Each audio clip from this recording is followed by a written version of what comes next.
దివ్యాంగులు తమ అంగవైకల్యాన్ని చూసి కుంగిపోవద్దని జిల్లా కలెక్టర్ క్రాంతి వల్లూర్ అన్నారు. ఆత్మవిశ్వాసం, పట్టుదల ఉంటే అద్భుత విజయాలు సాధించవచ్చన్నారు. మంగళవారం సంగారెడ్డి పట్టణంలోని అంబేద్కర్ స్టేడియంలో జాతీయ దివ్యాంగుల క్రీడలను జిల్లా కలెక్టర్ క్రాంతి వల్లూరు ముఖ్య అతిథిగా హాజరై ప్రారంభించారు. ఈ సందర్భంగా మాట్లాడుతూ వైకల్యం శరీరానికి మాత్రమే అన్నారు, మనసుకు కాదని, ఆత్మవిశ్వాసం, పట్టుదల ఉంటే దివ్యాంగులు అద్భుత విజయాలను సాధించగలరని తెలిపారు. దివ్యాంగుల క్రీడల ప్రాముఖ్యత, స్ఫూర్తిదాయకమైన విజయాల గురించి కలెక్టర్ వారికి వివరించారు. జీవితంలో విద్య యొక్క ప్రాముఖ్యత గురించి వివరించారు.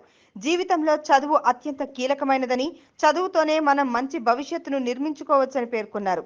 ఐఏఎస్ శిక్షణ సమయంలో తన బ్యాచ్మేట్ అజయ్ అరోరా గురించి ఆమె ప్రస్తావిస్తూ, ఆయన పూర్తిగా అంధుడని, తను పట్టుదలతో ఐఏఎస్ సాధించి ప్రస్తుతం రాజస్థాన్ క్యాడర్లో సమర్థవంతంగా విధులు నిర్వర్తిస్తున్నారని ఉదాహరణగా పేర్కొన్నారు.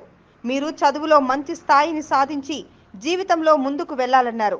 మీ ప్రయత్నం మీ కుటుంబానికి, సమాజానికి గర్వకారణం కావాలన్నారు. దివ్యాంగులు ఉన్నత శిఖరాలు అందుకోవాలని పేర్కొన్నారు. ఈ సందర్భంగా సోలార్ సొసైటీ ప్రెసిడెంట్ జుబేదా చూపిన ప్రేరణను ప్రశంసించారు. సోలార్ సొసైటీని స్థాపించి తానే ఆదాయం పొందడమే కాకుండా ఇతరులకు ఉపాధి కల్పించడం ద్వారా అందరికీ ఆదర్శంగా నిలిచారని కలెక్టర్ తెలిపారు. ఈ కార్యక్రమంలో జిల్లా సంక్షేమ అధికారి లలిత కుమారి, యువజన సంక్షేమ శాఖ అధికారి కాసింబేగ్, దివ్యాంగుల అసోసియేషన్ సభ్యులు సాయి కుమార్, రవి, సంబంధిత అధికారులు తదితరులు పాల్గొన్నారు.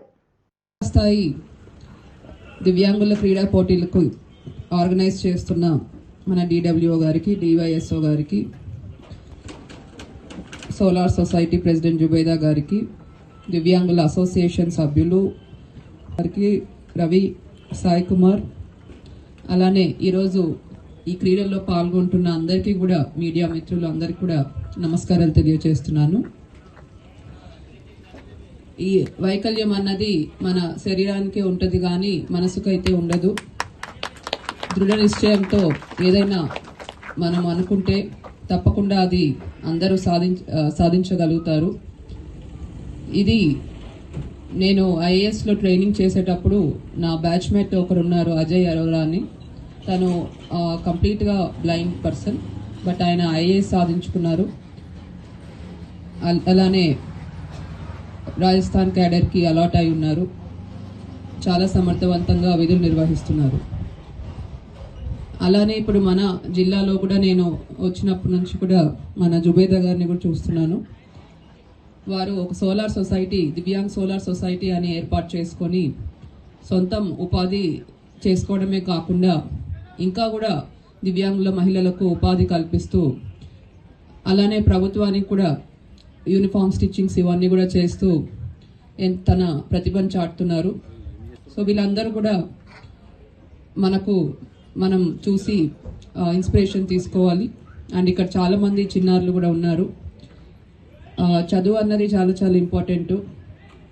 సో మీరు తప్పకుండా బాగా చదివి పై చదువులు కూడా కంటిన్యూ చేసుకుంటూ ఒక మంచి స్థానంలో మీరందరూ కూడా సెటిల్ అవ్వాలని నేను కోరుకుంటున్నాను.